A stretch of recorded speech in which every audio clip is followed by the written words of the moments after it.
Hello, welcome to this week's podcast. I'm going to try and have these on Sunday nights from now on because I've been getting a lot of messages from people and emails saying that they've missed out on bits and pieces that I've discussed during the week. So what I thought I'd start doing is making my podcast a bit of a roundup of things. The thing is, at the moment, I am doing tons of research on a new deck and also on a book at the moment. So I'm finding all these amazing things all the time, and I'd love to share them with you along the way so you can be a little bit a part of the journey, I guess. It's just such an exciting thing to start looking for these things and researching, and it gets a bit lonely sometimes just sitting here sort of pondering things by myself as well. And I know there's so many of you out there that are interested in these things along the way, and a lot of them are things coming up in the news, as well as for example this week the new oak tree that was discovered in Thailand.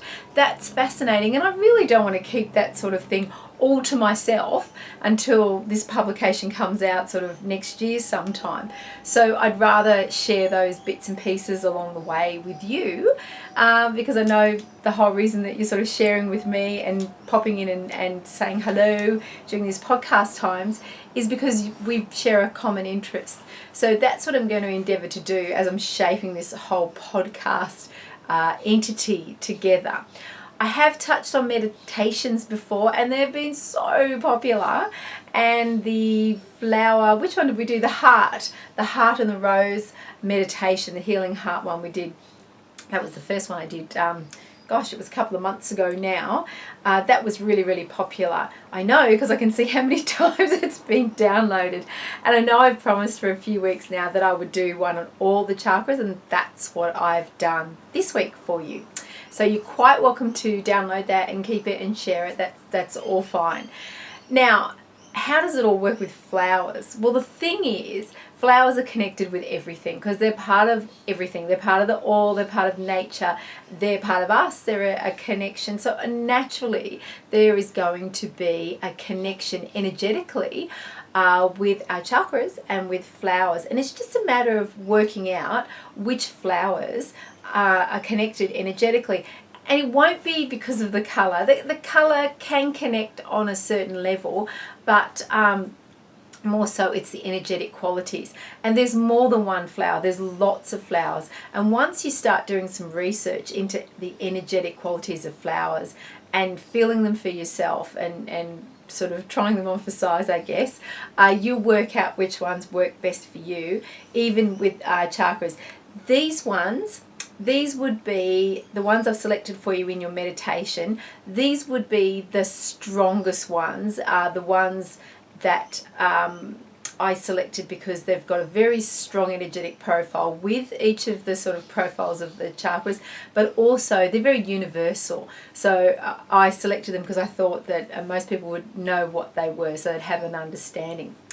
I've given you some photographs down below here so that you can see what flowers I'm talking about. But in saying that, in the meditation, if like a different flower comes up for you, don't worry, just go with it, okay? Because obviously that flower is what's needed at the moment. So there's no big right or wrong way. It's all about focusing on the energetic qualities of the flowers, meditating, relaxing, and it's very safe as well, and connecting with that energetic profile to bring healing and balance, and also strengthening as well. And that touches on something else. I had a couple of people, one in particular person this week, mention, actually she didn't ask me directly, but I did see it on a post somewhere, and she said that a flower remedy wasn't working for her that she had purchased somewhere. And she wanted to know if it was completely wrong for her, what was she doing wrong? That's a really great question. The thing is with flower remedies, a lot of people think of them as cures, and they're not cures. They're actually, if you can think of them, that they balance us and they put us into a state where we can then heal ourselves. So it's a holistic healing, okay? It's not like taking an aspirin that takes away a headache.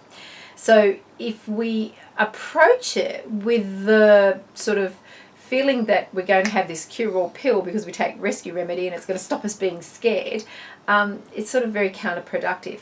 Rescue Remedy is a really good one because most people have heard of that. That is a Bach flower remedy. It's a selection of flowers all together in the one remedy. It doesn't stop you being scared. What it does is it emotionally balances you, and the flowers that are selected in that remedy work on different levels of a person to bring them into balance so that they are not scared.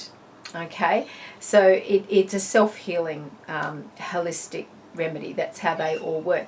Now, if a flower remedy isn't working for you, yes, maybe it's not the right one for you, and also maybe the dosage isn't correct. My advice is to find a flower therapist. Most naturopaths do in their training do some flower therapy. Just find somebody who prescribes flower essences and has qualification, and they can adjust for you. If it's absolutely impossible, there are lots of great books out there. The Australian Bushflower Remedies puts out a few books. Bach Flowers, there's tons and tons of books as well.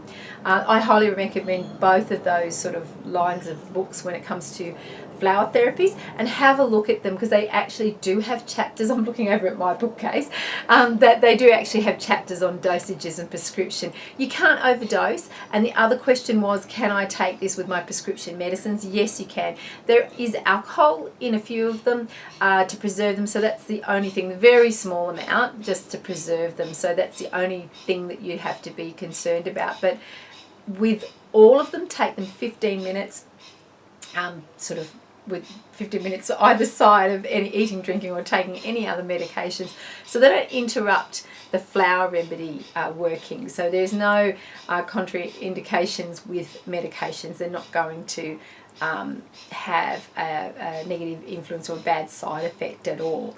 But try to seek out a professional flower therapist when you're sort of working out which flower remedies that you need, because it is a very specific thing to prescribe them for you, because a lot needs to be taken into account when you have very specific needs. Okay, so that's how they work. So that's touching on that. Other things that came up this week, blue flowers. There was lots to do about that. I found some really cool little snippets there, and I'll add those to the podcast so that you can catch up with that reading. I did mention it on Facebook as well. And then I'm just back into the swing of things, really, as I guess we all are at the start of this year. So enjoy this meditation. It takes about 45 minutes. So even if you don't want to do it tonight, that's fine. It's always going to be here. You can do it afterwards. If you've got any questions, anything at all, just drop me a message on Facebook or an email. I'd love to hear about your insights and what you sort of felt about the meditation, and any questions, of course. Have a fantastic week. I hope we all find some awesome flower news. I love hearing from you too, so if you stumble across anything that you want to share it over at my Facebook page. I'd love to hear. Have his blessings. Bye.